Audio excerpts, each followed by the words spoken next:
couple different topics. Since you guys are kind of the more advanced track here, we'll try to keep it to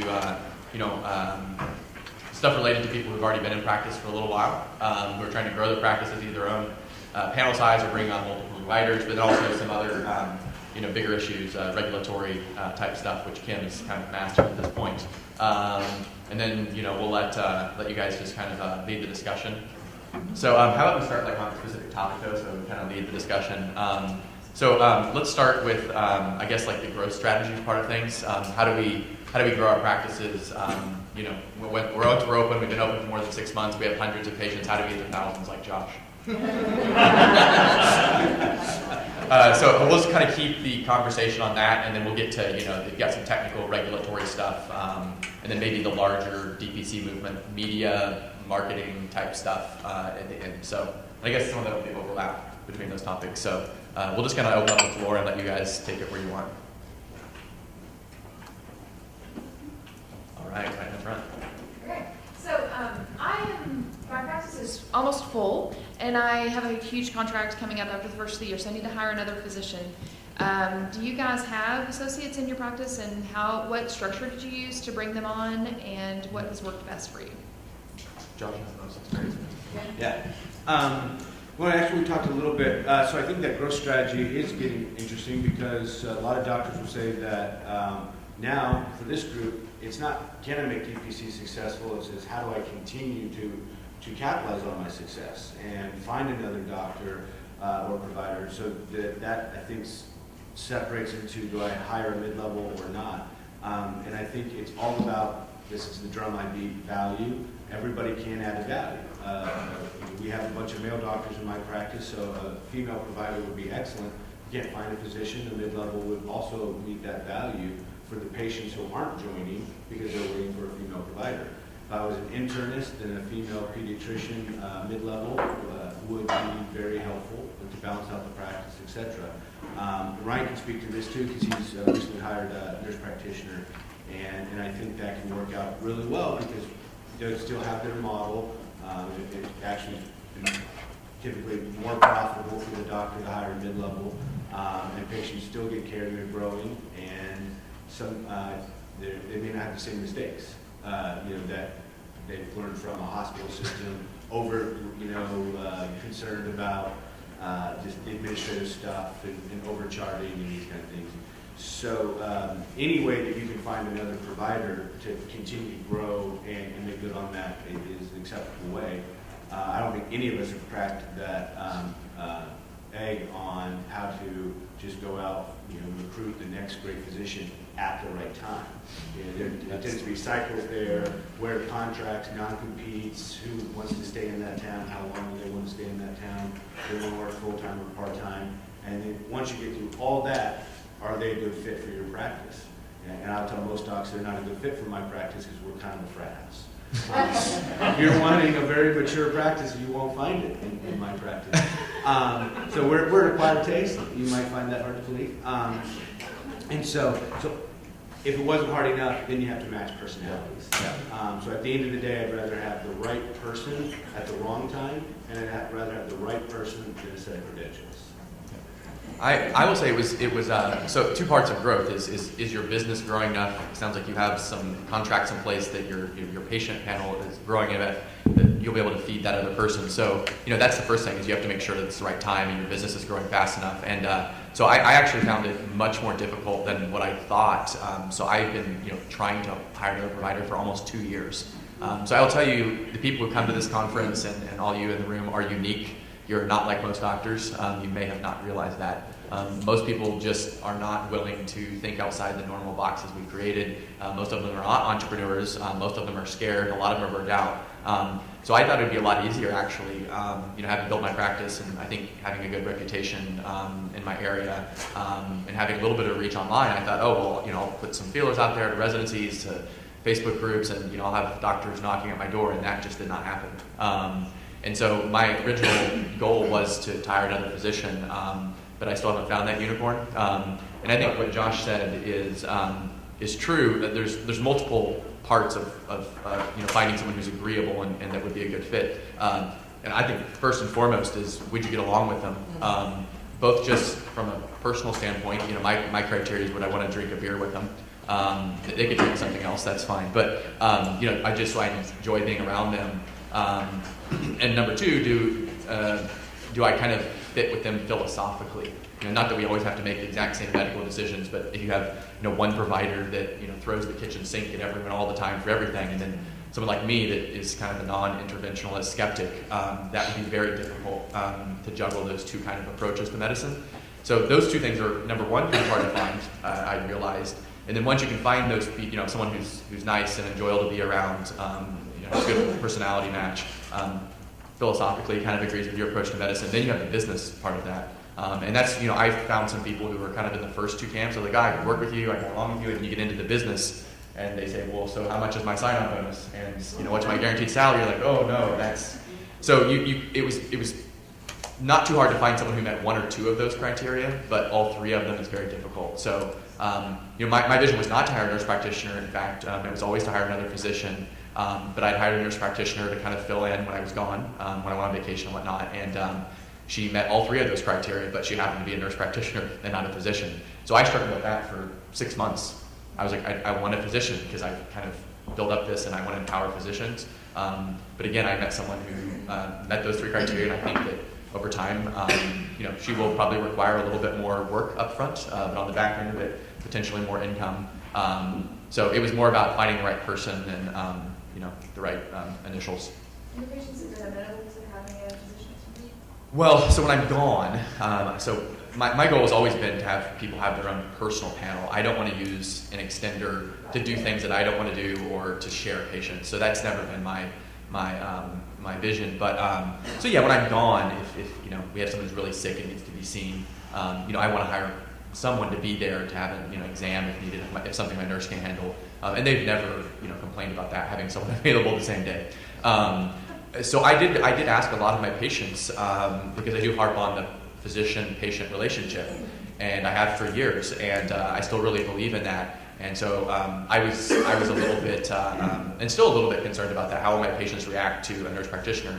And so some of this becomes an ego issue, and I've had people tell me this over and over, and I still don't quite know how to take this, but you know, I think sometimes physicians' egos are pretty big, including mine. And so I was like, well, if I hire a nurse practitioner and I say she can do the same thing that I can do, that like devalues me. And so you kind of have to get over that hurdle a little bit. And I asked a lot of my patients who I know well and trust, and I said, hey, if we were to bring on, they know I've been looking. I was like, hey, you guys know any doctors? As good as any source, I guess, to get a referral to your own patients. But so I asked a lot of them who I trust, what would you think if our second provider was a nurse practitioner? And 4 or 5 of them said, it'd be absolutely no problem with me. And I'm like, but I'm a doctor. And so I think patients probably don't think as much about that as doctors do. You know what I say? I have a nurse practitioner who covers me. She covered me yesterday. I say, I supervise everything she does. I'm within a phone call reach. I co-sign all her notes, so I'm supervising everything she does. And I think that makes people feel a little bit better if they have any issues. Not everybody does. But if I can, having run a practice and hiring and firing people for 13 years, this is no different. You're still hiring somebody for in fee-for-service or in DPC. And what makes this more unique is the model. You've got to be, people interview really well the first time. And I got burned a few times, thinking they were great. They got into the office and a few months in, and it could be a provider or it could be an ancillary staff member. You got to go with your spidey senses, and even though you trust your instincts, sometimes you're wrong. But make sure you have some kind of agreement that is airtight. The hard thing about hard things, which is a great book, is for this group is putting on a bunch of new hats. Yeah. You're saying, all right, I'm not just going to be a one doc, one room, no staff, a couple hundred patients. I'm building something. I'm going to have maybe multiple locations, multiple providers, a brand, and now I've got to put on a business hat. And how do I market? And I don't like doing it, but yeah, how do you critique your staff and train them and give them direction and then ultimately fire someone. Yeah, it's tough. And we want to make people happy, so we carry that skill set over to try to make a potential hire happy, because we already see the benefit, but the thing that will make you very successful is being very objective and just knowing, is that a good fit? Are they what we want? it's better to have the right person than just to push something that doesn't fit. From my talks with doctors who had multiple providers, I would say 80 to 90% of them knew that provider really well before they hired him. Most of the DPC practices I know, they had some kind of pretty strong relationship with them, and then I know Josh is a partner, and you've known in some capacity almost every doctor you hired. I've run out of friends to hire. Yeah, and so I really had no friends. It's literally the problem. So what I learned in this process, I actually have no friends. Yeah. Which was hard. It was a hard lesson to learn. Plus, you guys have a really nice network. Yeah. You really do. But even at that, I said it was difficult. But I've gotten people mailing me. I've had RNs and I've had PAs and nurse practitioners mailing me letters. I get in my office, I'm looking for a job, I love your model, and you got to start from scratch. You don't know that person. I think maybe a good way to kind of do an extended interview, as Tim said, sometimes people can, in an hour encounter can impress you, but the one thing I'm most comfortable with hiring my nurse practitioner is she's seen my patients, my nurse knows her really well, I trust my nurse, and so that's the thing I take most comfort in is I actually kind of know her approach. And she, when I've been gone and she's covering, she's had to deal with some of her really difficult patients. And a couple of them in particular, my nurse said she handled like a champ. And I was like, if she can handle that person, she can handle anyone. And I don't know that in an interview. I don't know how to react to It's really hard when you're interviewing someone culture. So, and in Pennsylvania, if you call their old boss, they cannot give a negative. Yeah, and I got burned by that. Big time. I had a nurse practitioner working for me before and this is what compelled me to watch Josh's video again. This almost put me over the top. I was away on vacation and this nurse practitioner I had hired has been working for me for 4 months in the fee-for-service system. All came very well recommended. I called all her references, did all my due diligence. She currently had some other issues that I didn't know about, and she was also an employee for Lehigh Valley Health Network. So she was working for me and them kind of part-time in both places. And I called them, they didn't give me any heads up about this. She was bipolar and had a manic episode, and I was 3 hours away on vacation with my family for the first time in months. 3 hours away, and at 8:30 in the morning, she's supposed to start seeing patients at 9. An entire week of patients booked, decided she was quitting. And my office manager said, "Are you coming back?" I said, "I'm going to handle everything over the phone." And I said, I called every single patient that was scheduled that week. It looked so bad.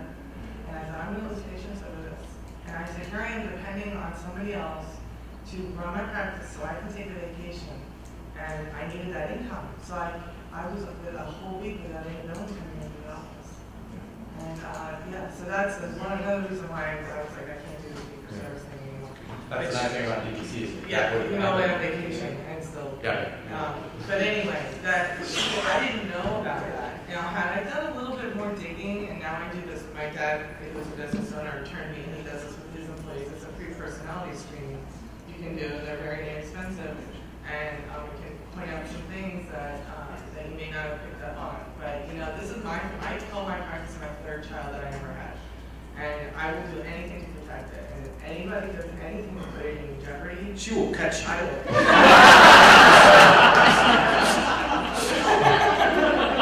That's just that. Josh is talking about. You have to get to the point where you're going to cut. And this one put it in jeopardy. I probably could have sued her for abandonment, but she was so crazy at that moment. She went absolute manic phase. I thought she was gonna slash my tires in my driveway if I did anything.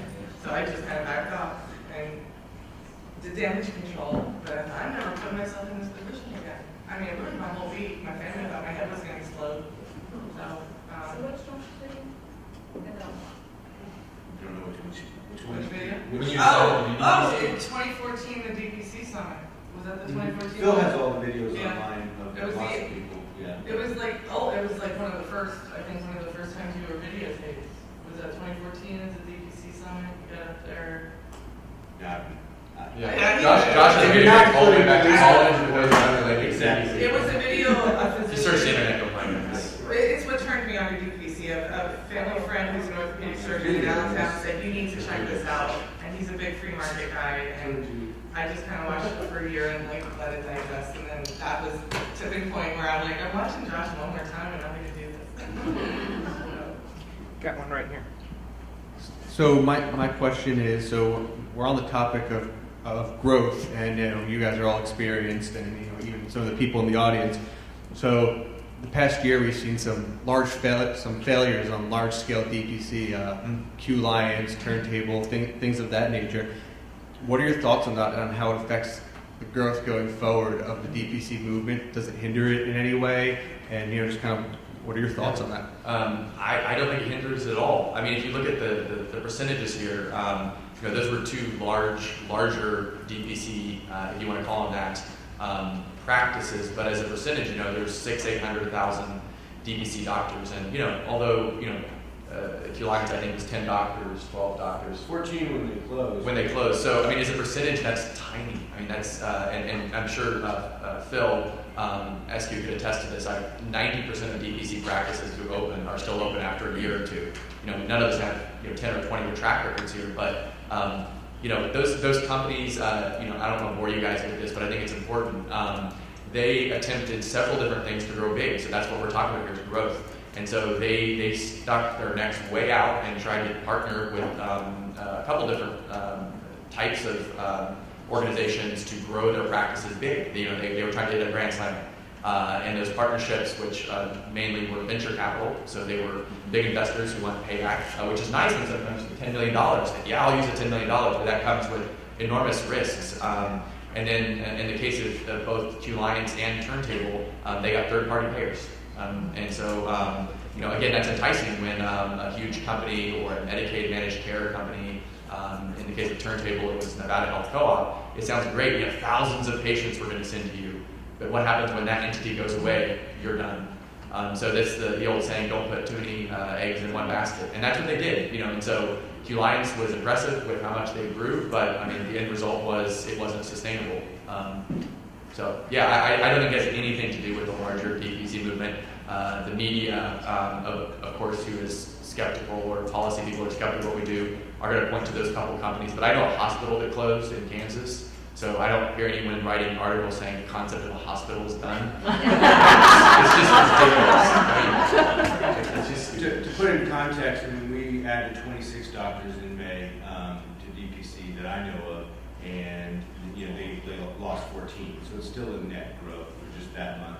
Turntable had 2. And I think that's part of healthy growth, and that's where we almost have to pull ourselves out of medical mode where we're not supposed to fail ever. And then Silicon Valley, look, they're hoping for 1 out of 10 of their things to hit it big.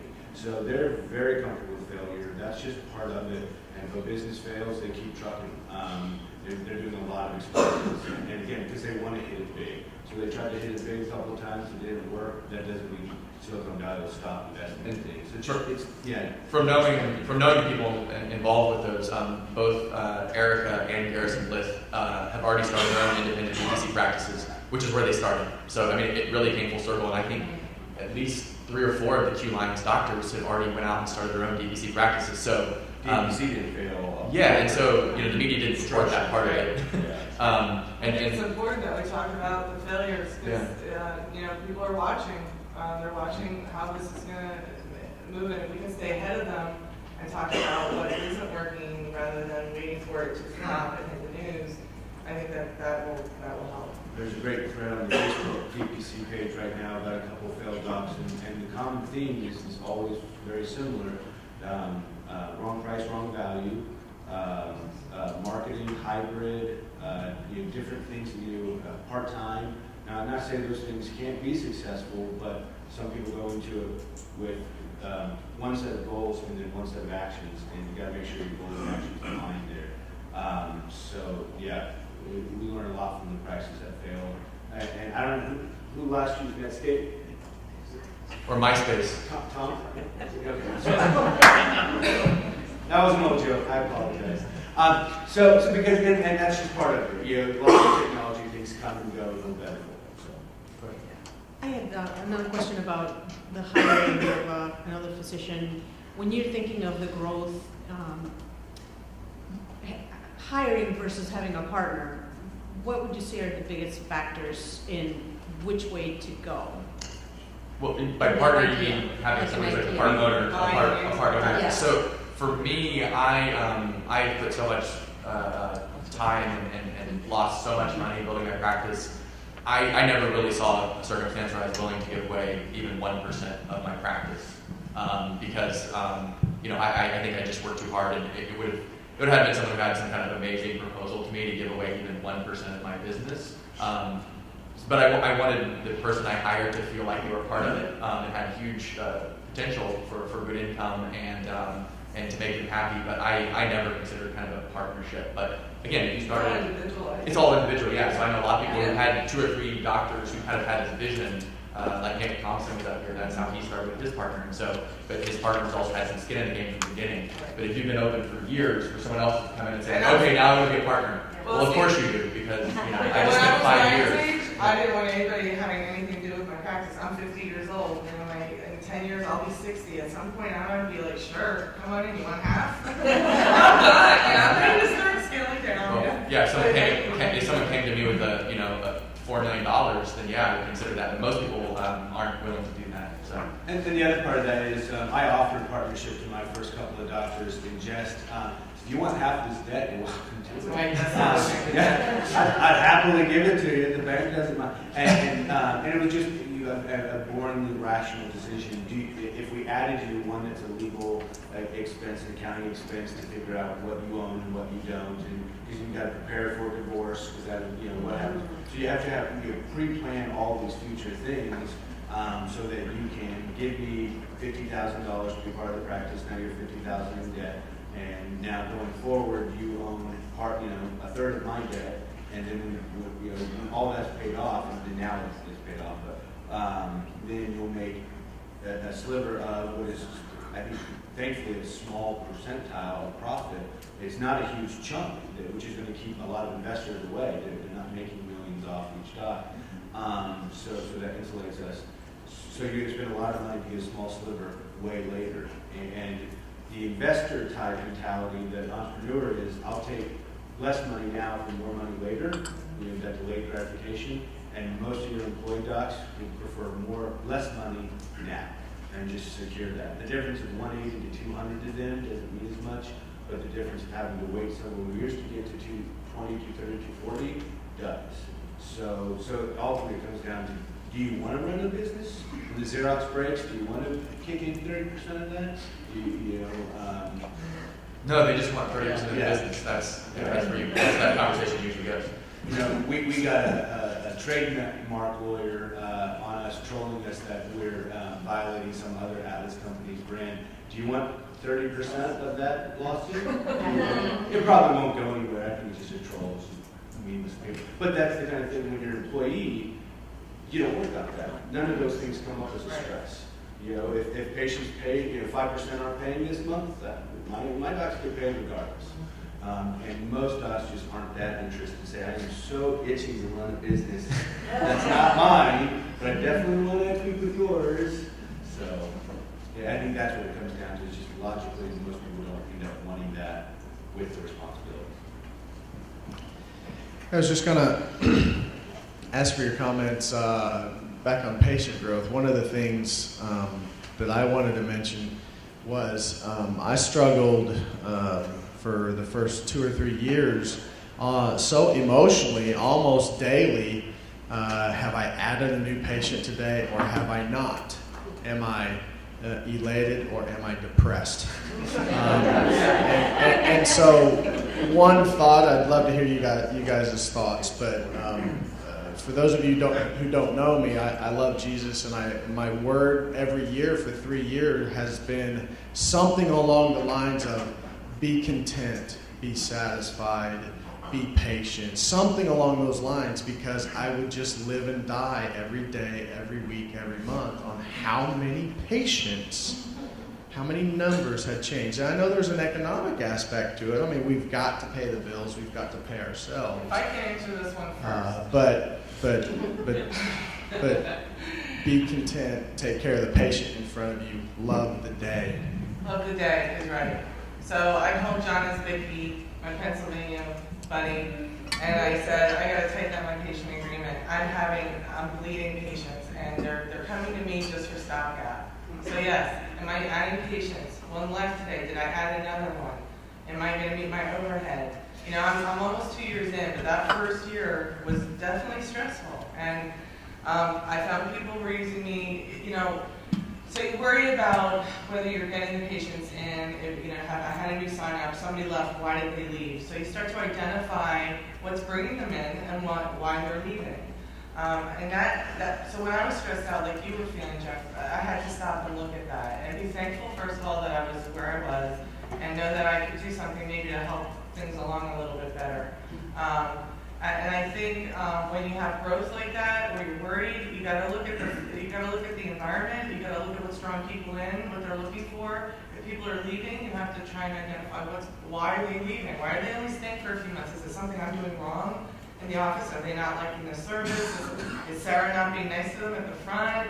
Am I not answering their calls quick enough? And that helps kind of frame the whole thing, so you know that you're not. I think we're so used to beating ourselves up so much that I think we have to realize that it's not us. And somebody said that earlier, that is the system. And what I found, I had an efflux of 11 patients in the month of January. 11 in 1 month.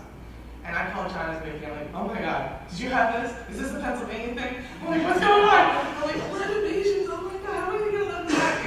And he's like, yeah, that's a lot.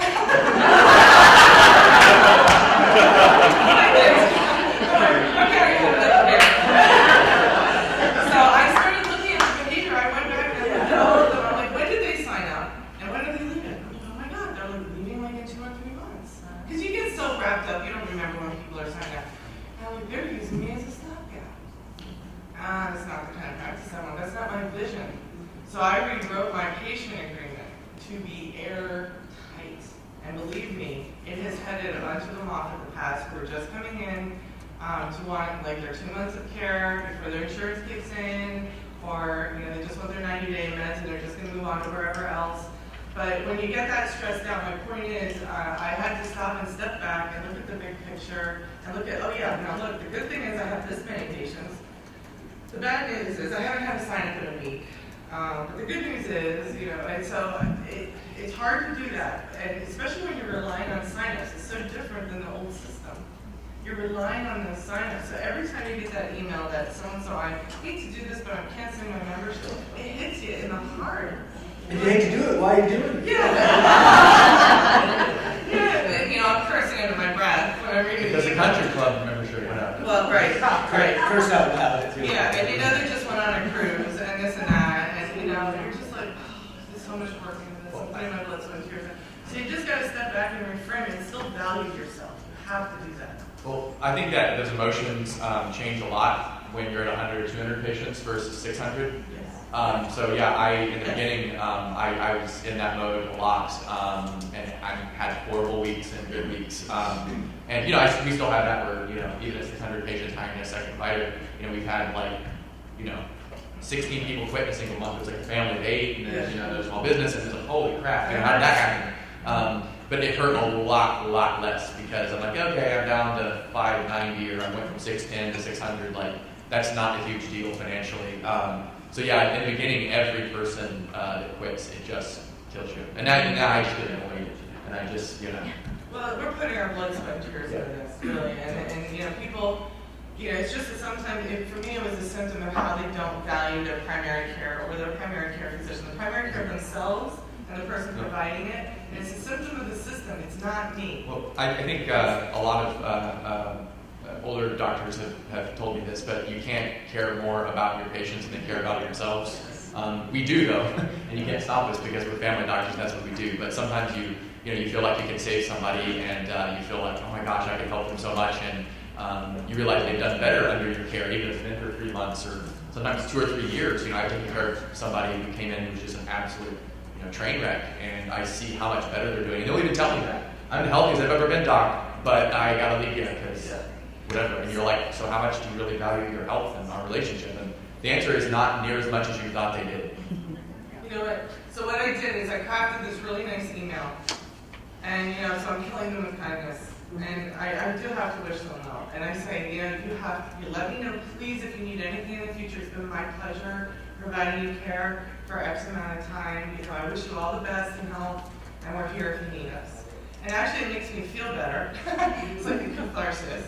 And you're putting out positive energy rather than being negative or angry. I'm putting out positive energy. That positive energy hopefully will come back. Oh, I think what it is professionals. That's it. I mean, no, it's fantastic. I think we should embrace that. I mean, that is the professional role. It's the parent role. We're not happy about it. I don't like telling you no to your antibiotics and having them mad, but it's being a professional. And even though, yes, we're hurt, very much so, emotionally, I'm going to do the professional thing and write you a happy email, and you are welcome back. Because if I write you an angry email, you're going to go tell, oh, asshole doc so-and-so, you know, and that doesn't help grow your practice, so that's not part of your vision. But also, I kind of reinforce the let's not have a fallacy that we're going to get 100 patients who are never going to leave us. That's right. And we're going to have them for 40 years until we die, and then they go find another doctor. And you know what the funny part is? Like, I still have paper charts in my office, believe it or not, from 13 years ago. And, like, when we had paper charts, you'd walk into your chart room and you'd see all these charts in your fee-for-service. Oh, all my patients. Right. All my patients. But you know what? They don't all come in. Yeah. But in our fee-for-service mind, they were all our Yes, patients. they were committed They were because they've been committed. collecting dust for 8 years. That's right. But this is totally different. Now our patients. It's an active It's decision. right. So it's a mindset. They quit you. Yeah, they can quit. They weren't just collecting dust, they quit you. Right. So I wanted to piggyback on this conversation about attrition and ask a question that's like sort of on the positive side of it. So I've been open for 1.5 years, and I was challenged by a friend in marketing. She said, what are you doing to nurture the patients that are already on your panel? So this is completely different thinking than what we've ever had to do as physicians. Normally we sit there and we take care of patients and that's all we do. But she was challenging me to do something. So I have patients who've shown up 1.5 years ago and haven't come back since. Well, they're healthy, they're happy. You know, what do I do to keep them engaged so they don't just drop off right So away? I'm driving and I worry, I'm like, oh my god, they haven't heard from me. Right. Are they gonna quit? Yeah. They're monthly fees. Their credit card bill, they're gonna be like, why do I need this? I haven't heard from her in 6 months. So I'm driving, I'm always thinking. So I'm always sending out emails with healthy tips, healthy reminders, and I call them my MIPS, my medical informative posts. I do them on Facebook and I Did you email. do that at Iron? The MIPS? No! Did you come up with the acronym? It was before MIPS. The document acronym letter with It was patients. before MIPS came out. Yeah, mental. Article, gardening, No, you know what? hair, atlas. It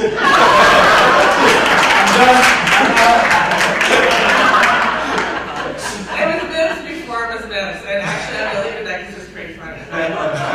Anyway, it's always like health updates or like links to articles. The patients love it. I do like patient appreciation things. Like I have a battery recycling container outside my office. They love that. They're always dropping by. I can see them out the window. They don't come in. They drop off the batteries and they leave.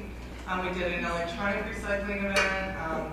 But from the health standpoint, it's like emails and like updates and I try to, or if I'll have Sarah go through the chart and say, or go through our whole Atlas system, say who's due for their physicals, because she has like a couple of hours of downtime, and reach out to people. Or when I'm signing off on labs, I'll go back through their chart and I'll see how they had their physical, and then I'll task her to reach out to them. So that way I'm constantly, there's touches going on, and I'm constantly reaching out to them. And then, so when that bill comes from their credit card, they're like, oh, she's really watching me. She's really looking out for me. Yeah, you can do it at that personal level, like she was saying. We did that. We hired a pre-med student who wanted to volunteer. She was super smart, and I wanted to, compensate her. And so she's done like 3 or 4 projects like that. Like we made sure that every patient that met criteria for screening for HCV recently got contacted. I think we're up to like 85 to 90% now of our patients who should have been screened. And a lot of them said, "Thank you so much, for reaching out to me." And I hadn't heard from them for almost a year. So those type of things are personal, and then just doing community events. Giving, saying, hey, Tuesday night we're going to talk about poison ivy because half you guys are going to get it this year. And so that also serves the role of kind of proactively answering some questions if you know are going to come up, and it saves you downstream work. So, every time someone gets bit by a tick, I don't need to be contacted. And I know not 100% of people are going to watch the video you make or come to the presentation you have on tick bites, but even if 3 or 4 of them do, and it saves you a phone call later. So, although it seems like a lot of extra work, it's proactive, patients like it, and it saves you downstream answering the same And question. patients have told me they've gone back to like my emails and referred to things or talked to their friends about articles I've linked. One other thing I do, and it's not medically related, it's community related. We have had this invasion of these bugs up in the Northeast, these Japanese lantern bugs or whatever they are. And we found one outside our office, and you have to report It's it. called Jack Four Bushes.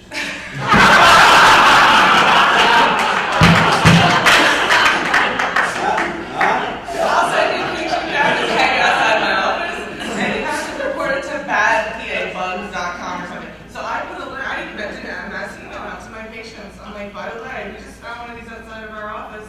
You guys see it in the neighborhood, the state wants you to report. They love that stuff. Like, it doesn't even have to be medically related. They love that, I'm a community, we're a family, and I'm giving them community involvement. So those are things too you can do to engage your patients and to let them know. And great artists borrow, good artists borrow, but Great artist. thank you. Okay. We do money, among other things. We did a $500 raffle for flu shots, and then Ryan did a $1,000 raffle for flu. We did 2 500s. Okay, Yeah. I wouldn't read that 4 You figures. did, and then I was a little timid to post it. I think you posted like a $1 fan. Yeah. Flash the camera. Flash Right. the camera. Boom. All right. So and then we sent out. We did one $50 Amazon gift card just for reading our thing about influenza, and a 1-question survey. Was this helpful? And I did it for free with Google Forms, and we had like 400 people do it. A Google random number generator, 278 was it. And Doug's patient, and he sent her, a let us celebrate. Let us. Yes. And so little things like that, they just go a long way. So, if we each had one good idea, we had more ideas than we could use all year long. So you just start to see I think that's a great part about liking each other's Facebook pages, so that you're seeing what other docs are doing, so that we are sharing best practices. That's the whole viral approach. Yeah, and it's customer service. If a patient refers another patient to me, I send them a thank you card and a $10 gift card to Redlands. So any patient who refers somebody else, they get a thank you card and then this gift card. They love it. I think we'll do that with hair. We do that too. Common appreciation, and they get a card for me, and I sign it, and you write their We do account. that too. You do it any way you want it. That's the beautiful part of it. I've heard there's some regulatory issues with doing a free month of care, so I don't know if anybody else has heard that. You'd have to ask Phil, but you can always forgive someone to bill. Yeah. I doubt someone sues me for giving them free care. So. Right. Yeah, so there might be in some circumstances, depending on how you arrange that, but just saying hey, I like you, I'm just not going to charge you. I don't think it'd be a legal matter, but. I think it's important. You talked earlier about learning from mistakes. We're on kind of a marketing thing. What are some marketing things, some investments you made that really did not pay off, either financially or in terms of bringing new patients? What didn't work? For us, print in the lifestyle magazines, I think it's really easy. It seems like a great population, and they're glossy, and everybody's looking at them. My experience was, if you put in a lot of detailed text and they read it, they will understand how DPC is different, but they won't read it. And if you put in just a little bit of text, like home visits and cheap meds and stuff, they'll read it, but they won't really appreciate that you're different and how. And they don't reread ads. Think about how often you're flipping through something like that. I see Ryan all the time. Yeah. His gossip articles. Yeah, sure. And so you're flipping through for pictures. You're not reading for substance. You might see a gorgeous kitchen or a remodel or something. You think that you're not looking for a doctor in those so much. So that didn't work out great for us. As an example. For me, I dabbled, I'll say, in some paid advertising, radio, and some sponsorship things in the newspaper, and almost all the paid advertising I did was terrible. And of course, the thing when you get into talking to the people who sell you advertising, they say you have to do it for a long, long time, like 25 years. And I'm like, of course you're going to say that. And so that, that's what the meetings say. You spend money and you haven't seen a single patient in 6 months. I'm like, yeah, you got to do it the 9 month mark. You get to 9 months, but just 3 more months, and that's, they have all these fancy terms that kind of make sense. And I do know that there's some people who use paid advertising that have worked, but most of the doctors I've talked to said they thought it was a waste of money, and they were a lot better off, spending that hour of time going around and talking to a small group of people. But it's sometimes I think doctors feel uncomfortable doing that, so in lieu of that, they say, well, I'll just pay $500 for the newspaper to do it for me. And I just don't think there's any substitute. So for me, it's been, if I'm going to spend my time or money, I'd rather, walk with my feet than spend my dollars. Social media is easy to get started, but it's various effectiveness depending on how you do it. So Facebook is easy and cheap, especially if you don't do any sponsored You stuff. have to stay consistent with it. Yeah, but I also know a lot of doctors who are like, I post every day and no one responds. I'm like, it's because your stuff is boring and no one's going to pay attention. Social media is a huge topic in itself. And the truth of it is, whether you're in a print magazine or radio or Facebook, primary care is not attractive or sexy to anyone.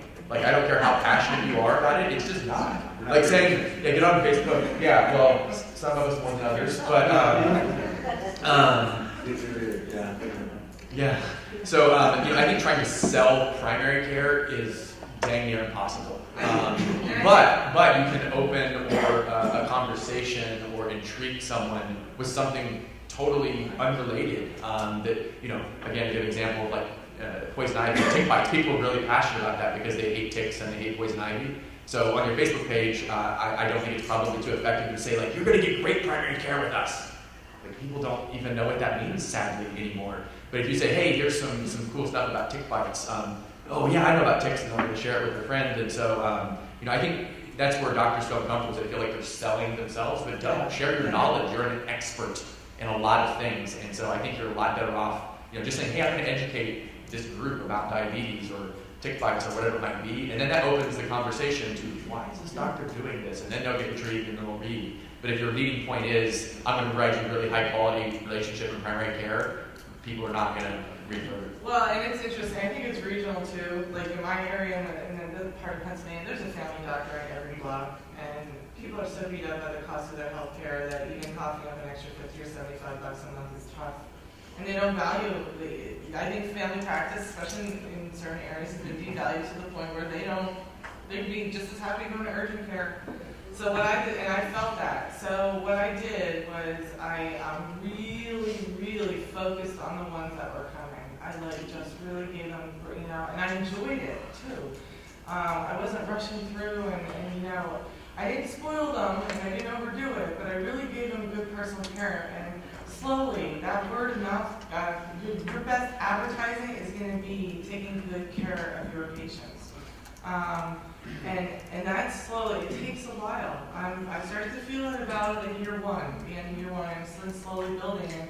Now I have a waiting list, and I did cap it at 300 because my patients, some of them are pretty high maintenance.